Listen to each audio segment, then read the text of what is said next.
चलो बच्चा, अभी हम शुरू कर रहे हैं इलास्ट्रेशन नंबर 16, जहां पे हम डिस्कस करेंगे सबसे पहले इसमें आप करने वाले वेरिएंस, मतलब खत्म हुआ, अब एवरेज नहीं दिया, म्यू नहीं दिया, कैलकुलेशन कैसे करना है वो समझना है। फर्स्ट ऑफ ऑल शुरू करते हैं the profit in the daily business of a businessman having the grocery shop follow the normal distribution. Variance of a profit is 22,500 and the probability that the daily profit is less than 1000 is 0.0918. Find out the average daily profit.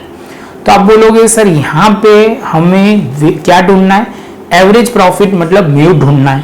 तो आप बोलोगे चलो sir ऐसे पहले तो question mark वहीं से शुरू करते हैं, mu is equal to question mark, variance जो है वो सिग्मा स्क्वायर है, वो 22,500 है। तो आप बोलोगे सिग्मा जो होगा वो आप बोलोगे सर इसको अंडर रूट ले लोगे तो कितना हो जाएगा 150, और आपको एक लाइन लिखनी है तो लिख सकते हो probability of daily profit is less than 1000 is 0.0918। इसके बाद बच्चा सीधा शुरू करते हैं। आप बोलोगे सर यहाँ पे जो x लेस देन कितना लेंगे 1000 इज इक्वल टू 0.0918। जैसे ये पॉइंट कंप्लीट होता है तो आप बोलोगे सर यहाँ तक क्लियर हुआ। आप बोलोगे सर यहाँ हम कन्वर्ट करेंगे इसको स्टैंडर्ड नॉर्मल वेरिएबल में, जो हमने लिखना शुरू किया। आप बोलोगे सर ये हो जाएगा 0.0198। आप बोलोगे सर यहाँ तक तो हमें कोई डाउट है नहीं। इसको हम लिखेंगे probability of z less than equal to, यहाँ पे हम उसकी वैल्यू सिग्मा की लिख नहीं रहे, यहाँ पे लिख देंगे z1 इज इक्वल टू 0.0918। कहानी में सिंपल सी बात बोली गई है, z0 अभी बोला हुआ है, डायलॉग फिर से बोल रहा हूँ, डेली प्रॉफिट लेस देन 1000। तो आप बोलोगे सर लेस देन बोला हुआ है तो यहाँ पे आ जाएगा और यहाँ पे z1 लिखा जाएगा और ये लेस देन 1000 की बात हो रही है।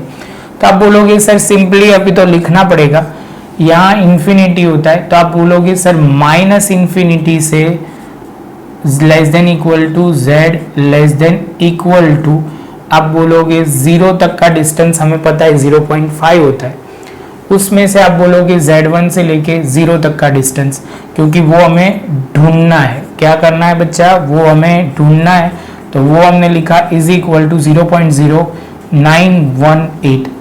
अब बोलोगे सर यहाँ पे हम लिखेंगे नहीं सीधा 0.5 करके, सिमेट्रिक डिस्ट्रीब्यूशन ऐसे लिखेंगे नहीं, वो ध्यान में रखना है आपको। वो यहाँ सीधा स्टेप करके वो हम कन्वर्ट कर लेते हैं 0 less than z less then, आप बोलोगे z1 इज इक्वल टू 0.0918 लिखना पड़ेगा ब्रैकेट में। ये ब्रैकेट को हमने चेंज कर दिया, ध्यान से देखा बच्चा, 0 आगे से पीछे हो गया, z1 आगे से पीछे हो गया। जैसे ये होगा तो आप बोलोगे 0.5 minus 0.0918 is equal to 0 less than z less than equal to z1। जैसे ये स्टेप कंप्लीट होता है तो आप बोलोगे सर माइनस जो करोगे तो कितना हो जाएगा बच्चा, तो आप बोलोगे 0.4082 is equal to 0 less than z less than equal to z1। अब बोलोगे सर ये तो हमें समझ में आ गया। जैसे ये पॉइंट समझ में आता है तो उसमें लिखना पड़ेगा from the standard normal variable z score is, यहाँ पे सीधा हम लिखेंगे z स्कोर। तो आप बोलोगे सर यहाँ पे आप देखोगे तो कितना आ रहा है 1.33, कितना आ रहा है बच्चा 1.33, और यहाँ पे ध्यान में रखना ये लेफ्ट हैंड साइड है तो यहाँ पे माइनस आएगा। क्या आएगा बच्चा, माइनस। तो आप बोलोगे सर ये 1.33 जो है माइनस में आएगा, तो z1 is equal to x1 minus mu upon sigma, जहाँ पे 1.33 माइनस x1 हमें 1000 पता है, म्यू हमें पता नहीं है, सिग्मा जो है इस बार 150 दिया हुआ है, 1.33 इंटू 150 आप बोलोगे is equal to 1000 minus mu.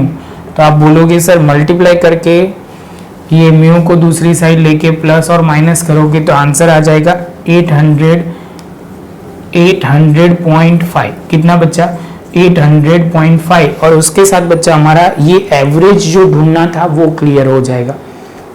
आप बोलोगे सर यहाँ पे बहुत सिंपल है, आपने पहला स्टेप जो था वो क्या किया, सबसे पहले जो गिवन डेटा को था लेस देन बोला था, इसलिए यहाँ पे लेस देन इक्वल टू लिखा, z में कन्वर्ट किया, z में से लेके यहाँ z0 z से लेके z1 का डिस्टेंस हमें ढूंढना था, तो आप बोलोगे सर पूरा डिस्टेंस लेके आपने ये वाला डिस्टेंस माइनस करते तो ये बाकी का मिल जाएगा। वही हमने स्टेप के फॉर्म में लिखा और उसके बाद बच्चा हमने वैल्यू पुट की, हमारा आंसर आ जाएगा। बच्चा और कुछ नहीं, ये प्रैक्टिस का ही सम है, जितना प्रॉपर करोगे उतना इजीली समझ में आएगा। तो बच्चा ये लिख लो। मिलते हैं नेक्स्ट लेक्चर में, सेक्शन ई में से अभी ये सम करेंगे सेम, जिससे आपको और क्लैरिटी आएगी। बहुत जल्दी वीडियो खत्म हो गई। मिलते हैं बच्चा नेक्स्ट लेक्चर में नए टॉपिक के साथ। वीडियो अच्छा लगा हो तो लाइक शेयर सब्सक्राइब करना ना भूलें।